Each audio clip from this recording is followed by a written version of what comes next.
Hello दोस्तों, आप सभी का बहुत बहुत स्वागत है। आज के इस नई वीडियो में हम कवर करेंगे ब्रिटिश शासन का अर्थव्यवस्था पर प्रभाव। जो ब्रिटिश शासन था उसका भारतीय अर्थव्यवस्था पर क्या प्रभाव पड़ा, इससे रिलेटेड हम 70+ MCQ लेकर आए हैं। सभी क्वेश्चंस वही हैं जो कि आपके एग्जाम के लिए हेल्पफुल हैं और एग्जाम में पूछे भी गए हैं, आने वाले एग्जाम में भी पूछे जाएंगे। तो चलिए शुरू करते हैं।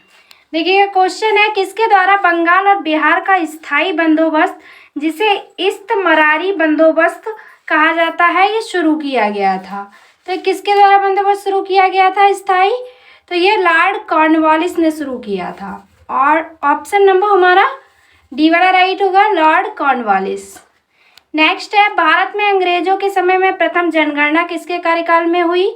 जो प्रथम जनगणना हुई थी ये लॉर्ड मेयो के काल में हुई थी। ये क्वेश्चन एग्जाम में बहुत पूछा जाता है। ऑप्शन नंबर सी राइट होगा। नेक्स्ट है, भारत में उपनिवेशी शासन के संदर्भ में 1883 ईस्वी में पारित इलवर्ट बिल का उद्देश्य था। तो जो इलवर्ट बिल था ये कब पारित हुआ था? तो ये 1883 ईस्वी में हुआ था। इसका उद्देश्य क्या था? तो इसका उद्देश्य था, जहां तक अदालतों की दांडिक अधिकारिकता का संबंध था, भारतीय तथा यूरोपीय लोगों को बराबरी पर रोकना था। ठीक है, यही उसका मेन उद्देश्य था इलवर्ट बिल का, जो कि 1883 में आया था। तो ऑप्शन नंबर ए वाला करेक्ट होगा। नेक्स्ट है, आधुनिक शिक्षा के संदर्भ में शिक्षा का माध्यम को लेकर उठे प्राच्य आंग्ल विवाद का अंत मैकाले के पत्र 1835 से हुई। इसके अनुसार किस भाषा को भारत में शिक्षा का माध्यम स्वीकार किया गया? तो इसके अनुसार शिक्षा का माध्यम जो था वह अंग्रेजी स्वीकार किया गया था। ऑप्शन नंबर डी करेक्ट होगा। पहली आधुनिक पटसन मिल स्थापित हुई। तो जो पहली आधुनिक पटसन मिल थी ये रिसरा यानी बंगाल में स्थापित हुई थी। ऑप्शन नंबर ए करेक्ट होगा। The economic history of India के लेखक कौन है? तो the economic history of India के लेखक हैं Ramesh Chandra Dutt. Option number B right होगा। नेक्स्ट है, अंग्रेजों द्वारा बनाई गई भू राजस्व व्यवस्था की निम्न प्रणालियों में से कौन सी कृषकों के हितों को अधिक सुरक्षा प्रदान करती थी? तो वह प्रणाली थी मद्रास प्रांत की रैयतवाड़ी भू व्यवस्था। ये जो थी ये किसानों को अधिक सुरक्षा प्रदान करती थी। तो ऑप्शन नंबर बी वाला करेक्ट होगा। नेक्स्ट है, अंग्रेजी शासन के दौरान भारत के आर्थिक दोहन के विचार का प्रतिपादन किसने किया था? तो अंग्रेजी शासन के दौरान जो भारत के आर्थिक दोहन के विचार का प्रतिपादन किया ये दादाभाई नौरोजी ने किया था। किसने किया? तो दादाभाई नौरोजी ने। ऑप्शन नंबर ए करेक्ट होगा। नेक्स्ट है, अंग्रेजों द्वारा रैयतवाड़ी बंदोबस्त लागू किया गया था। तो अंग्रेजों द्वारा जो रैयतवाड़ी बंदोबस्त था ये मद्रास प्रेसिडेंसी एवं बम्बई प्रेसिडेंसी में लागू किया गया था। तो ऑप्शन नंबर डी करेक्ट होगा हमारा। नेक्स्ट क्वेश्चन है, सूची फर्स्ट को सूची सेकंड से सुमेलित कीजिएगा। अब आपको मिलाना है कौन सा अधिनियम कब पारित हुआ। एक तरफ सन दिए गए हैं और एक तरफ अधिनियम दिए गए हैं। तो देखिएगा फ्रेंड्स, जो बंगाल काश्तकारी अधिनियम आया था ये कब आया था? तो ये आया था 1885 में। और जो अवध लगान अधिनियम एवं मद्रास काश्तकारी विधेयक आया था ये कब आया था? तो ये आया था 1886 में, 1886 में। उसके बाद आया था दक्कन काश्तकारी अधिनियम, ये कब आया था? तो ये 1879 में आया था। मध्य प्रांत काश्तकारी ये 1883 में आया था। तो सभी ऑप्शंस क्रमवाइज दिए गए हैं। तो 1 2 3 4 देखिएगा 1 2 3 4 किस ऑप्शन में है? तो पहले ही ऑप्शन में है। तो जो राइट आंसर हो जाएगा वह ऑप्शन नंबर ए वाला हो जाएगा हमारा। ठीक है, नेक्स्ट क्वेश्चन होगा, किसने भारत में रेलवे की स्थापना को आधुनिक उद्योग का अग्रदूत यानी कि जननी की संज्ञा दी थी? तो वह दी थी कार्ल मार्क्स ने। किसने दी थी? तो कार्ल मार्क्स ने दी थी। ऑप्शन नंबर बी करेक्ट होगा। रेल विभाग के लिए पृथक रूप से रेलवे बजट कब आरंभ हुआ? तो जो रेल विभाग के लिए पृथक रूप से जो रेलवे बजट आरंभ हुआ था ये 1925 में हुआ था, 1925 में। ऑप्शन नंबर ए करेक्ट होगा। क्वेश्चन है कि भारत में सबसे पहला सूती वस्त्र मिल किस शहर में स्थापित किया गया था? तो सबसे पहला सूती वस्त्र मिल बम्बई में स्थापित किया गया था। बी वाला राइट होगा। नेक्स्ट क्वेश्चन है, अंग्रेजों द्वारा सर्वप्रथम कहवा बागान लगाए गए थे। कहवा मीन्स क्या होता है, कॉफ़ी होती है, ठीक है। कॉफ़ी को हिंदी, शुद्ध हिंदी में कहवा कहते हैं। तो जो कहवा बागान लगाए गए थे अंग्रेजों द्वारा, ये सर्वप्रथम कहाँ लगाए गए थे, तो वायनाड जनपद में लगाए गए थे। ऑप्शन नंबर डी वाला करेक्ट होगा। नेक्स्ट है, बाद में भारतीयों द्वारा 1881 में स्थापित हुआ तथा उनके प्रबंध में चलने वाला सीमित देयता का प्रथम बैंक था। तो जो उनके प्रबंधन में चलने वाला जो प्रथम बैंक था वह था अवध कॉमर्शियल बैंक। कौन सा बैंक था, तो अवध कॉमर्शियल बैंक था। ऑप्शन नंबर बी करेक्ट होगा। नेक्स्ट है, महालवाड़ी व्यवस्था जिन क्षेत्रों में लागू की गई थी उनमें शामिल थे। तो उनमें कौन कौन से शामिल थे, तो वह शामिल थे, पहला कौन सा है, गंगा घाटी भी शामिल थी, दो आपके उत्तर पश्चिम प्रांत भी शामिल थे और मध्य भारत के कुछ भाग भी शामिल थे। इसके साथ साथ मराठों के अधिकृत प्रदेश भी थे और पंजाब भी थे। तो सभी शामिल थे, इसलिए ऑप्शन नंबर डी करेक्ट हो जाएगा। 1, 2, 3, 4 एवं 5। नेक्स्ट क्वेश्चन, भारत में रेलवे के निर्माण के कारण थे। तो जो रेलवे निर्माण के कारण थे वे ऑप्शन में दिए गए वे सभी थे, यानी कि उपरोक्त सभी। कौन कौन से कारण थे, देखिएगा। ब्रिटिश उद्योग में उत्पादित वस्तुओं की तेजी से खपत एवं ब्रिटिश उद्योग के लिए भारत के विभिन्न भागों से कच्चे माल की आपूर्ति। इसके साथ साथ विस्तृत भारतीय साम्राज्य को एक राजनीतिक प्रशासनिक सूत्र में आबद्ध करना और आंतरिक विद्रोह व बाह्य आक्रमण के दौरान सेना का तेजी से आगमन, ये सभी कार्य जो थे ये रेलवे के निर्माण के कारण थे। नेक्स्ट क्वेश्चन, भारत में विकेंद्रीकरण का शुभारंभ किसके समय में हुआ, तो वह लॉर्ड मेयो के समय में हुआ। ऑप्शन नंबर हमारा डी वाला करेक्ट होगा। आर्थिक तौर पर 19वीं शताब्दी में भारत पर अंग्रेजी शासन का एक परिणाम था, तो वह था भारतीय कृषि का वाणिज्यीकरण। ऑप्शन नंबर सी करेक्ट होगा। भारत में ब्रिटिश भू राजस्व प्रणाली का निम्नलिखित में से किसने अधिक लाभ प्राप्त किया, तो ब्रिटिश भू राजस्व प्रणाली का जो सबसे अधिक लाभ प्राप्त किया वह जमींदारों ने प्राप्त किया। ऑप्शन नंबर सी करेक्ट होगा। नेक्स्ट क्वेश्चन है, नील कृषकों की दुर्दशा पर लिखी गई पुस्तक नील दर्पण के लेखक हैं। ये पुस्तक बहुत एग्जाम में पूछी जाती है। तो नील दर्पण के लेखक है दीनबंधु मित्र। ऑप्शन नंबर बी राइट होगा। नेक्स्ट है, भारत में उपनिवेशी काल में लिटली आयोग जो कि 1929 में आया था, इसका उद्देश्य क्या था, तो जो लिटली आयोग का उद्देश्य था फ्रेंड्स वह था श्रमिकों की मौजूदा परिस्थितियों पर प्रतिवेदन पर सिफारिश प्रस्तुत करना। ऑप्शन नंबर हमारा बी वाला करेक्ट हो जाएगा। नेक्स्ट क्वेश्चन है, भारत में आधुनिक उद्योगों की स्थापना कब आरंभ हुई। आधुनिक उद्योगों की स्थापना आरंभ हुई थी 1850 ईस्वी में। कब आरंभ हुई, तो 1850 ईस्वी में आरंभ हुई। ऑप्शन नंबर डी राइट होगा। नेक्स्ट क्वेश्चन, अकालों को रोकने तथा अकाल पीड़ितों की सहायता हेतु भारत सरकार ने अकाल संहिता कब प्रचारित की, तो जो अकाल संहिता प्रचारित की थी भारत सरकार ने 1883 में की थी, 1883 में। नेक्स्ट है, भारत में प्रथम रेलवे लाइन किस ब्रिटिश गवर्नर जनरल के समय बिछाई गई थी, तो वह बिछाई गई थी लॉर्ड डलहौजी के समय में। ठीक है, ऑप्शन नंबर ए वाला करेक्ट हो जाएगा, मुंबई से थाने। नेक्स्ट क्वेश्चन है, वर्ष 1853 ईस्वी में लॉर्ड डलहौजी ने जो पहली टेलीग्राफ लाइन शुरू की भी किसके बीच थी, तो वह थी कलकत्ता और आगरा के बीच। ठीक है, पहली जो टेलीग्राफ लाइन थी ये कलकत्ता और आगरा में थी। ठीक है, ऑप्शन नंबर डी वाला करेक्ट हो जाएगा। नेक्स्ट है, 18वीं सदी में बंगाल में वस्त्र उद्योग के पतन के लिए उत्तरदायी कारण क्या था, तो वस्त्र उद्योग के पतन का उत्तरदायी कारण था ब्रिटेन को निर्यात करने वाले माल पर उच्च तट कर। ऑप्शन नंबर सी राइट होगा। नेक्स्ट है, समस्त अंग्रेजी भारत की सर्वाधिक भूमि पर 51% भूमि पर अपनाई गई भू राजस्व व्यवस्था थी, तो वह कौन सी व्यवस्था थी, तो वह थी रैयतवाड़ी व्यवस्था।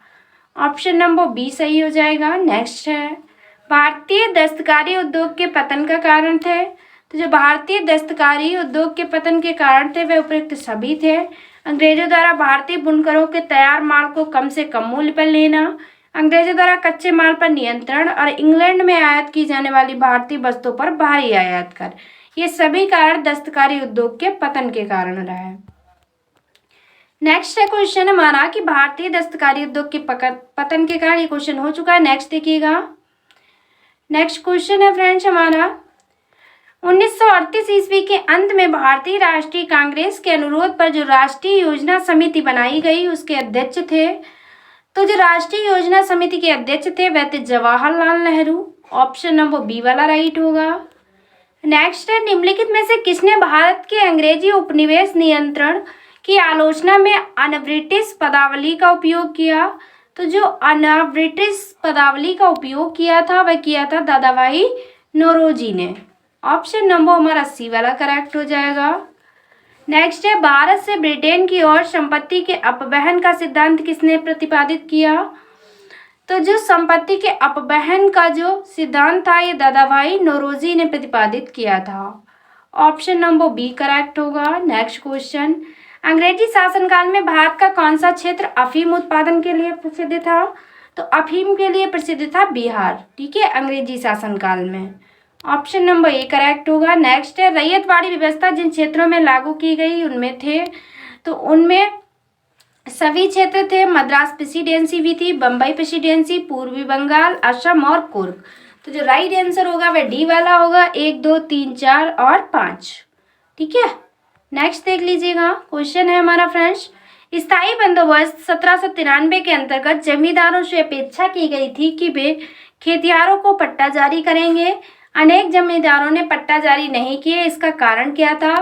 तो इसका कारण था जमींदारों के ऊपर कोई सरकारी नियंत्रण नहीं था, ठीक है। तो जो ऑप्शन नंबर राइट होगा वह बी वाला राइट हो जाएगा। नेक्स्ट क्वेश्चन है, हिंदू कॉलेज कलकत्ता जो कि 1817 में बना, जो कि पाश्चात्य पद्धति पर उच्च शिक्षा देने के प्रथम कॉलेज था, जिसका धार्मिक शिक्षा से कोई संबंध नहीं था। इसकी स्थापना किसने की थी? तो इसकी स्थापना की थी डेविड हेयर ने। किसने की थी? तो हिंदू कॉलेज जो कलकत्ता है इसकी स्थापना की थी डेविड हेयर ने। ऑप्शन नंबर ए वाला राइट होगा। नेक्स्ट है, कर्नल क्लाइव का गधा या सियार की संज्ञा किसे दी गई थी?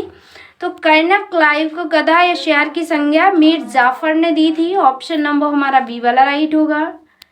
नेक्स्ट है, 20वीं सदी के पूर्वार्ध में देश के भीषणतम अकाल जो कि 1942-43 में पड़ा था, ये कहाँ पड़ा था? तो ये पड़ा था बंगाल में, ठीक है। भीषण अकाल पड़ा था 1942-43 में, कहाँ? तो बंगाल में। नेक्स्ट है, 1925 में सरकार द्वारा गठित भारतीय आर्थिक जांच समिति के अध्यक्ष कौन थे? तो आर्थिक जांच समिति के जो अध्यक्ष थे वह थे M Visvesvaraya. Option number D correct होगा। नेक्स्ट देख लीजिएगा, भारत में प्रथम रेल लाइन निम्नलिखित में से किसने बिछवाई थी? तो बिछवाई थी जॉर्ज क्लार्क ने। किसने बिछवाई थी? जॉर्ज क्लार्क ने। ऑप्शन नंबर सी राइट होगा। स्थायी बंदोबस्त जिन क्षेत्रों में लागू किए गए उनमें शामिल थे, तो उनमें शामिल थे ये सभी बंगाल, बिहार, उड़ीसा, मद्रास के उत्तरी जिले और बनारस। जो राइट आंसर होगा वह डी वाला हो जाएगा, 1, 2, 3, 4 एवं 5। नेक्स्ट है, स्थायी बंदोबस्त के तहत जमींदारों को पूरे लगान भू राजस्व का कितना प्रतिशत राज्य को देना तय किया गया था? तो वह 89% तय किया गया था। नेक्स्ट क्वेश्चन है, ब्रिटिश ईस्ट इंडिया कंपनी का व्यापारिक अधिकार अंतिम रूप से किस एक्ट के तहत समाप्त किया गया? तो जो अंतिम रूप से एक्ट को समाप्त किया गया था वह 1833 का चार्टर एक्ट के तहत।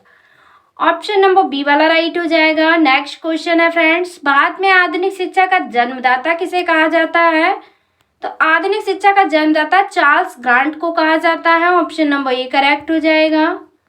नेक्स्ट है, कांग्रेस के कराची अधिवेशन में मार्च 1931 के अध्यक्ष कौन थे? तो जो कराची अधिवेशन 1931 में हुआ था इसके अध्यक्ष थे सरदार वल्लभ भाई Patel. Option number A correct होगा। नेक्स्ट है, सर थॉमस हॉलैंड के सभापतित्व में भारतीय औद्योगिक आयोग का गठन कब हुआ? तो सर थॉमस हॉलैंड के जो सभापतित्व में भारतीय औद्योगिक आयोग का गठन हुआ ये 1916 ईस्वी में हुआ था। ऑप्शन नंबर सी राइट होगा। नेक्स्ट क्वेश्चन, ब्रिटिश काल में भारत में निम्नलिखित में से किस भू राजस्व व्यवस्था को नहीं अपनाया गया? तो वह भू राजस्व व्यवस्था थी दहसाला व्यवस्था। डी वाला राइट होगा ऑप्शन। नेक्स्ट है, पहली बार औपचारिक रूप से महालवाड़ी प्रथा कब लागू की गई? तो जो औपचारिक रूप से महालवाड़ी प्रथा लागू की गई 1822 में लागू की गई थी। नेक्स्ट है, स्वतंत्र पूर्व अवधि में ब्रिटिश सरकार द्वारा भारत में आधुनिक शिक्षा का प्रसार का मुख्य उद्देश्य क्या था? तो इसका मुख्य उद्देश्य था छोटे प्रशासनिक पदों पर नियुक्ति हेतु शिक्षित भारतीयों की आवश्यकता। जो राइट आंसर होगा वह ए वाला हो जाएगा। नेक्स्ट क्वेश्चन देखिएगा, यद्यपि भारत के व्यापार पर 1813 के चार्टर एक्ट द्वारा कंपनी के एकाधिकार को समाप्त कर दिया गया, परंतु फिर भी किस वस्तु का व्यापार केवल कंपनी के लिए ही सुरक्षित रखा गया? तो वह वस्तु थी चाय। ऑप्शन नंबर सी वाला राइट होगा। नेक्स्ट है शिक्षा से संबंधित आयोग समिति की पहचान करें। तो वह कौन कौन सी हैं?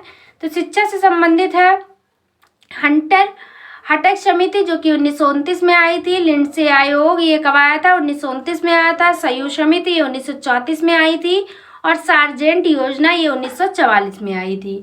इन सभी का संबंध जो है शिक्षा से संबंध है। ठीक है। नेक्स्ट क्वेश्चन है फ्रेंड्स हमारा, कांग्रेस के किस अधिवेशन में पहली बार कांग्रेस द्वारा मौलिक अधिकार और राष्ट्रीय आर्थिक कार्यक्रमों से संबंधित प्रस्ताव पारित किए गए थे?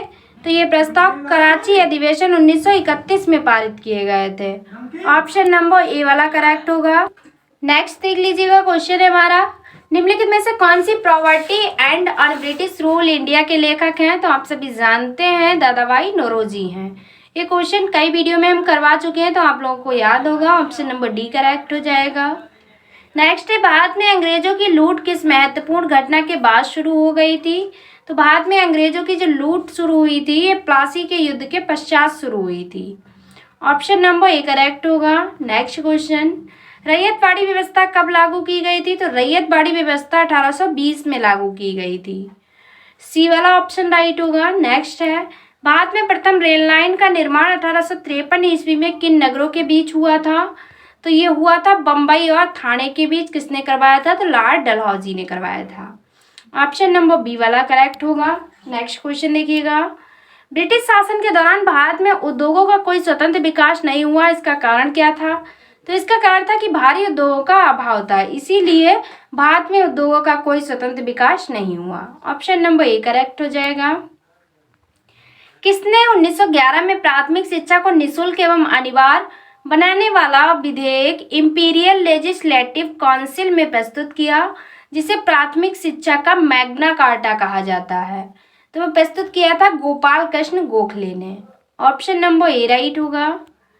नेक्स्ट है, बिखरे हुए स्वायत्त गांव के कवच को इस्पात के रेलों में छेद दिया गया, जिससे उनके जीवन रक्त का हाश हो गया, ये किसने कहा? तो ये कथन है बुकानन का। किसने कहा था? तो बुकानन ने कहा था कि बिखरे हुए स्वायत्त गांव के कवच को इस्पात के रेलों से छेद दिया गया, जिससे उनके जीवन रक्त का हाश हो गया। नेक्स्ट है, दादाभाई नौरोजी ने अंग्रेजों द्वारा किए गए किस कार्य को अनिष्टों का अनिष्ट की संज्ञा दी है? तो दादाभाई नौरोजी ने कहा है धन के निकास को। ठीक है। ऑप्शन नंबर सी वाला राइट होगा। अंग्रेजी शासन का प्रभाव किस क्षेत्र में अधिक पड़ा? तो वह सबसे ज्यादा पड़ा आर्थिक क्षेत्र में। ऑप्शन नंबर ए राइट होगा। नेक्स्ट क्वेश्चन, ब्रिटिश सरकार ने भारत में स्थायी बंदोबस्त कब लागू किया? तो ये 1793 में लागू किया गया था स्थायी बंदोबस्त ब्रिटिश सरकार ने भारत पर। ऑप्शन नंबर बी वाला राइट हो जाएगा। नेक्स्ट है, सर थॉमस मुंडो किस भूराजस्व बंदोबस्त से संबंधित थे? तो सर थॉमस मुंडो का जो संबंध था ये रैयतवाड़ी बंदोबस्त से संबंधित थे। तो ऑप्शन नंबर हमारा सी वाला राइट होगा। नेक्स्ट है, भारतीय शिक्षा का मैग्ना कार्टा महाअधिकार पत्र कहा जाता है। तो मैग्ना कार्टा कहा जाता है वुड के घोषणा पत्र को, यानी कि डिस्पेच, जो कि 1854 में आया था। ठीक है। ऑप्शन नंबर हमारा ए वाला राइट हो जाएगा। डिस्पेच 1854 को मैग्ना कार्टा कहा जाता है। नेक्स्ट क्वेश्चन, पहले आधुनिक लोहा इस्पात उद्योग की स्थापना कहाँ हुई थी? तो वह बिहार में हुई थी। ऑप्शन नंबर ए राइट हो जाएगा। नेक्स्ट क्वेश्चन, इस वीडियो का लास्ट क्वेश्चन है, अंग्रेज घुसपैठियों ने भारत के करघे को तोड़ डाला और चरखे को नष्ट कर दिया, ये कथन किसका है? तो ये कथन है कार्ल मार्क्स का। ठीक है। अंग्रेज घुसपैठियों ने भारत के करघे को तोड़ डाला और चरखे को नष्ट कर दिया। ऑप्शन नंबर डी वाला राइट हो जाएगा। अब लास्ट में आप लोगों के लिए एक टेस्ट के तौर पे क्वेश्चन है रामपाल चरित की रचना किसने की थी? 4 ऑप्शंस दिए गए। राइट आंसर आप सभी कमेंट बॉक्स में बताएंगे। जिस किसी को भी आंसर नहीं पता है तो वो लास्ट वाली वीडियो देख सकता है, आंसर मिल जाएगा। तो फ्रेंड्स, ये थे 70+ MCQ जो कि इस वीडियो में हमने आपको कवर किए। सभी क्वेश्चंस इंपॉर्टेंट और सिलेक्टेड रखे गए थे। अगर आपको वीडियो पसंद आई है फ्रेंड्स, अगर आपको हमारी मेहनत पसंद आई है तो प्लीज़ चैनल को सब्सक्राइब कर लीजिएगा और वीडियो को शेयर कर दीजिएगा। तो आज की वीडियो में बस इतना ही। Thanks for watching. मिलते हैं नेक्स्ट वीडियो में। Take care of everyone. तब तक के लिए बाय बाय।